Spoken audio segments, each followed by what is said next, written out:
coming from different denominational backgrounds, it seems like everybody has a little different idea of what the purpose is of memorizing the scriptures. Is this a devotional exercise? Is this something that kids should do while they're in grade school? Is this an academic subject? What is, when you encourage your people to memorize the scriptures, what do you have in mind for them as a pastoral goal? That's a good question, because it always brings me back to a childhood memory I have in the midst of a terrible thunderstorm one night, and I went and crawled up in my mom and dad's bed between them. And my dad taught me my first psalm. What time I am afraid, I will trust in thee. How about that? And it was pointing me to the Creator and something who was the author of the storm that was happening.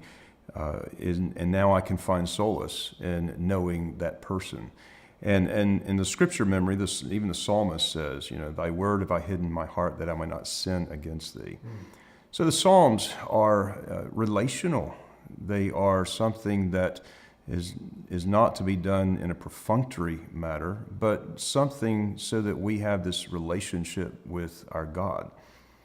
So when we go to a foreign country, we have to learn the culture of that country, including the language.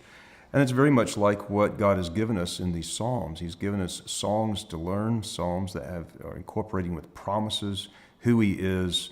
And the scripture memory is something that we have, that the Spirit, in a very real way, brings back to our mind and our hearts in very particular circumstances, and presses it upon our need for the moment, or even in that familial relationship with our God, to draw us closer to Him.